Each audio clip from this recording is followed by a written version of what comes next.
All right, welcome back. So if you watched the video last week, we were basically trying to make the suspension on this Cherokee so it can go through the desert a little bit faster.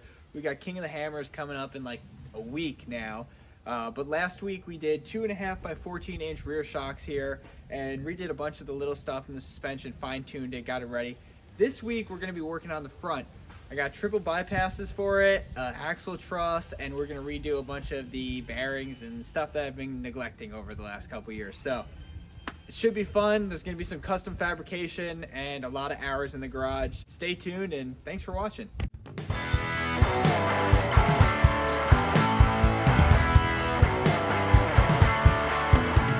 All right, here's all the goodies for the front end. Let me show you what I got. This is the axle truss. This is gonna beef it up. This is from Barnes 4-wheel drive. Along with these are from Artec, and these are gonna beef up the C's. These are all parts so that the axle doesn't bend if you hit a jump or you have too much weight.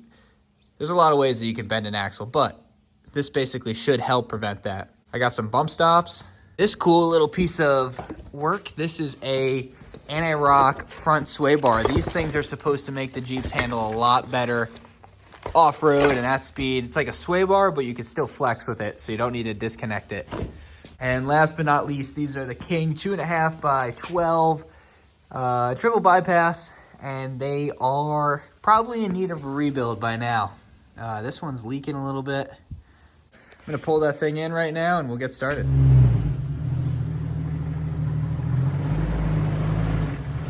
The front end of this Jeep is a mismatch of all different parts. First, it's a Dana 30. It's a stock axle. It's running 488 gears, and it has a differential lock in it, an Aussie locker. So this axle's got bigger brakes, re-geared, and it's got lockers. I love this axle for the fact that it doesn't cost me anything, and it works very well with these 35-inch tires. However, there's a couple issues with this axle. First of all, they're very weak and prone to bending, which is why we have that truss that's going to be getting put in it. Second of all, these axles, when you do the WJ brake kit and steering, they run a ball joint from a Jeep JK, and those are worn out, so the ball joints need to be replaced. Also, we got a little axle leak going on here. These shocks are good. They're just Rubicon Express version of Bilstein shocks, but they don't do good in the desert at high speeds. They're great for rock crawling and doing all that, but not for trying to go through whoops, which is why we're gonna put those bypasses on it. These bypasses I found used off of Facebook Marketplace. I think I paid 1,300 bucks for them. I really wanted to buy them new. I tried to buy them new, but it was a year-long wait for these. I didn't know that there was such a back wait on just some King shocks. So here I am with used shocks. The guy was like, yeah, they've never been used. They've only been mounted. Highly doubt that. These things look like they've been ran hard. So I'm not going to rebuild them yet. I'm going to wait until after this King of the Hammers trip, and then we'll do that. The first thing I'm going to do here is we're going to strip the axle down and put that truss on it, which means we got to take it completely out of the Jeep. A lot of wrenching, a lot of welding. It should be pretty sweet when it's done. But I got to get started because I'm running out of time here. Let's get to it.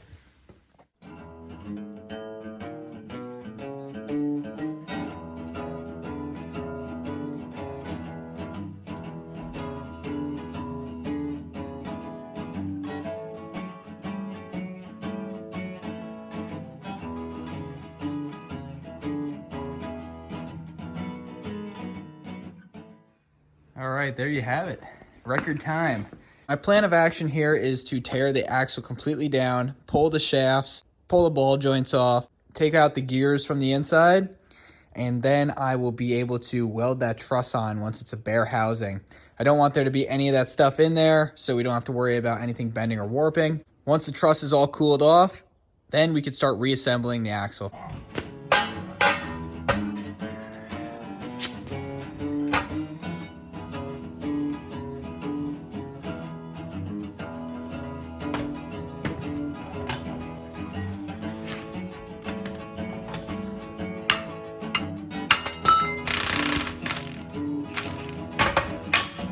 There's one.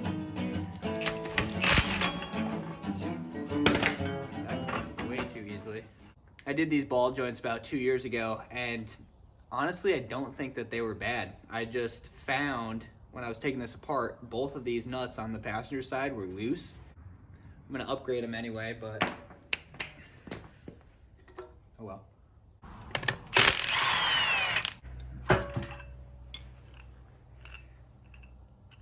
First step to installing this truss is cutting this link off, and then we're gonna grind down and clean up the tube, start cleaning everything on this axle so it'll be good for welding. This center section of the differential is cast steel, which is a little bit different than just regular mild steel. So what we're gonna have to do for this, because we don't wanna have any cracking with our welds over time, is we're gonna have to preheat this up to 350 degrees. Then we can weld, and we have to make sure that it cools down very slowly. And I'll show you how to do that here.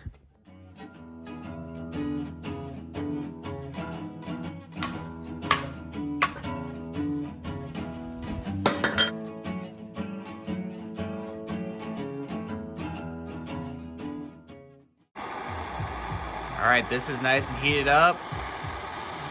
So I can start welding on this thing. I'm gonna do the C's first, and then I'll do the whole truss.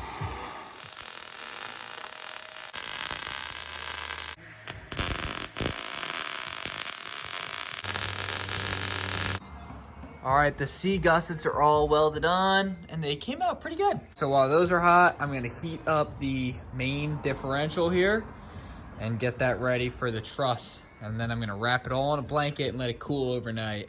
The axle is preheated and ready to be welded. I put the truss on. It says to weld these little tabs in before, per the instructions. However, I don't think that it would sit as good on the axle by doing that. So I just got them centered where they need to be. The truss is where it needs to be, so I'm gonna tack it in place and then we'll weld the whole thing. I'm just gonna weld maybe an inch or two, not the whole thing, because it could end up warping the tube if you weld too much. It gets too hot. So they say don't weld the whole thing, so I'm gonna listen to that too. Okay, this thing cooled down overnight and it looks great. Look at that. Wow. Cool.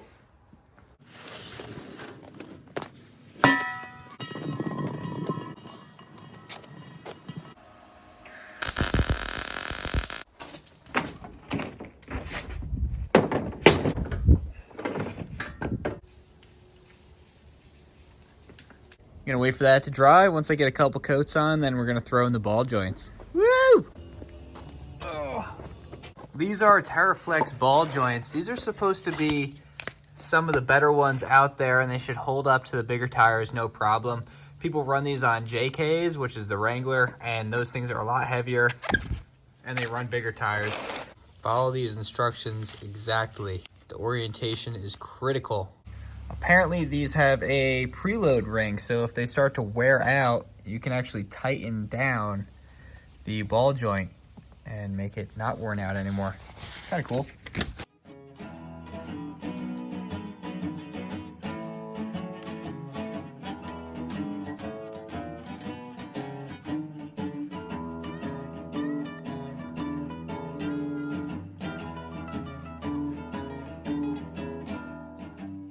Just trying to grease these and just snapped off a grease fitting. That's just my luck. Well, besides that one hiccup, they went together really smoothly. They feel pretty tight, feel pretty good. I'm hoping that the U-joints still fit past here, but they are designed for that, so it should be fine.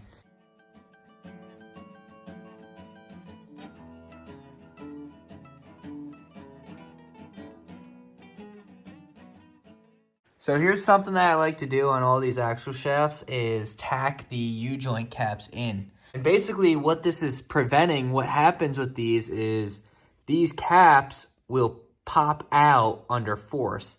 And when that happens, that's when you'll explode a U-joint, because they'll pop out and then that little bit of slip when the U-joint is smaller because it doesn't have the cap on it will cause the whole thing to just explode. And obviously your U-joint is coming apart anyway.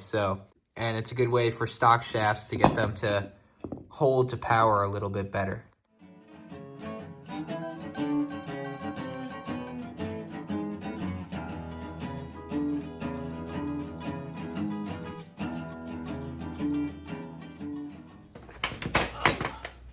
So last night I got the axle all mounted up here, which is great, but we're running out of time. We still got a lot of stuff to do. I'm waiting on shock hardware to mount the front shocks, and but today we can go ahead and start with something else. Let me show you. We're gonna try to get this installed today. This is our Anti-Rock sway bar. It's an off-road sway bar, and it will give us better stability at speed and on trails and off-camber sections and stuff. And it should be a really simple install. However, two issues we have here.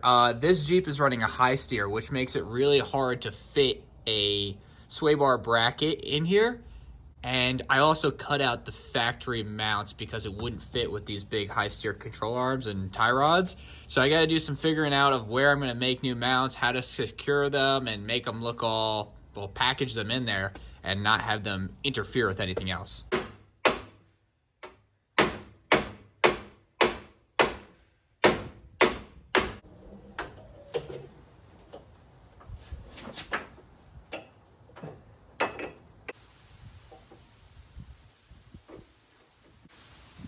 The arms are on. It looks awesome. I'm taking some measurements and then we're gonna build those custom links for the axle side. After many hours of design and fab, actually just like 20 minutes, this is what I came up with. This is just gonna weld onto the factory mount down here. I'm gonna weld it right back. It's gonna clear the steering. And it's got some good, this is fully turned and locked. That's where it's gonna be.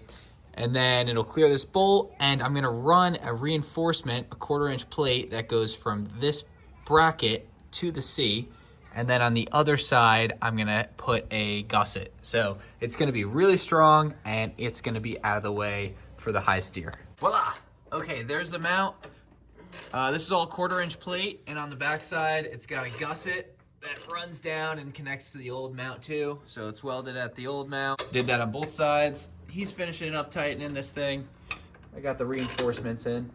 Oh, and this all clears at full lock too, which is awesome. It is time to mount these big old triple bypass shocks here. So when you look at the top, these shocks have a different mount than the factory ones. The factory ones are just a stud. These ones are a bolt, a pass-through bolt. So we're gonna have to fabricate something so that they mount up into there. And here's my idea. I'm gonna cut this out of 3/16 steel. It's gonna look a little bit prettier and straighter lines. And it's gonna sandwich up right there and get welded on all three sides. And then I'll have a second plate on the outside here. And the shock will go up in between the two, and there'll be a bolt that goes through this. And that'll be more than strong enough to hold the top of the shock. And I gotta do something for the bottom too, same thing. I plan on having this lower control arm mount have the shock mount on it as well. So it's gonna branch off here and have the shock. So that's gonna be the next. I'm gonna try to just get the top mounted first and then move on to the bottom. Here's what I came up with. This is gonna be the inside plate. I've got it all welded in right now. And that's how it will sit. This is all gonna get welded up. I'm gonna get it to fit just perfectly. Ooh, still hot.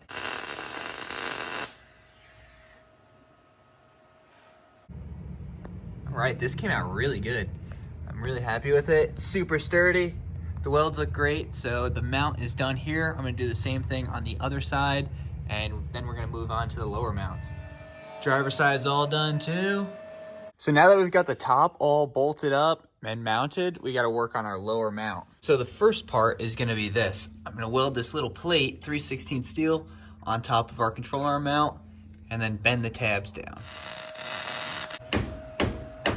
Like that. And I also added on these plates, so these are gonna be the shock tabs that come off and they come down a little bit. I'm still trying to figure it out. You can see it's just tacked on there barely. And I'm gonna see if this works. I'm gonna mount up the shock real quick. If I do this, I'm gonna go ahead and like fully weld everything and put some reinforcement over the top, but let's give it a go, see if it actually works. Well, I made a mistake. This is not gonna work.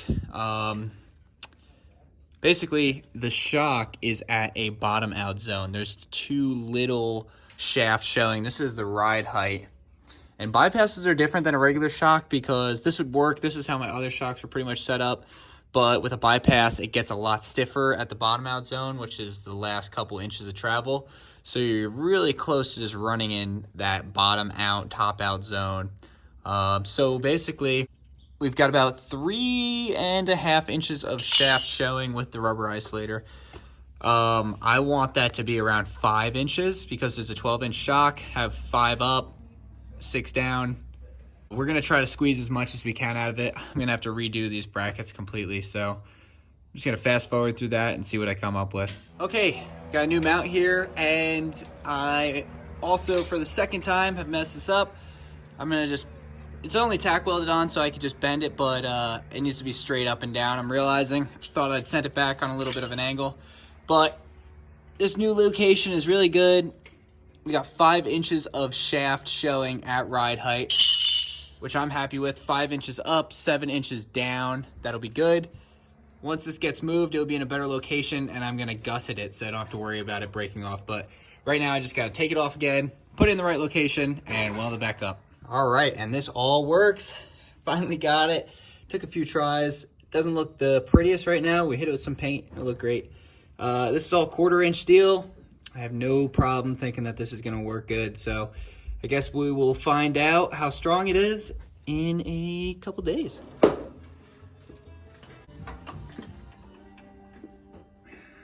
I like that. Yeah, that's better. That's good. That's the good stuff. All right, everything is back together. And I have to be honest with you guys, we had a pretty big screw up here. Got it all back together, started cycling the suspension, and realized that this compression adjuster was actually hitting into the truss when it was going up to bump stop. Huge mistake on my part, and it was basically going to contact when it went up and down and it cycled. So as you see, like, we had to clearance this whole thing and basically negate this whole backside of the C protection, but it clears now. And it's all back together, looking badass. And yeah, we're gonna throw some tires on this thing and give it a drive around the street. All right, so the test drive was a success. Believe it or not, we didn't have any issues. And this thing rides so smooth. It's stable on the road. I can't wait to see how it does off-road. We got one last thing to do here, though. I said I was going to put limit straps in this setup, and that's exactly what we're going to do. These are axle straps for, like, a car trailer, and I got them at Harbor Freight for $10 each. Now, regular limit straps are, like, $40 to $50 each, so we're saving a ton of money. So here's what we ended up with. We welded the limit strap onto the lower control arm and welded the top up to the frame. And we did it so that it was 1 inch before the full droop of the suspension, and it works out perfectly. It gets tight right at 11 inches, which is just under our 12-inch stroke for these shocks. So we do the same thing on the passenger side, and we're all done. Passenger side's looking good. Trying to let this cool down so I don't melt the strap. Nice, Mike. That'll do.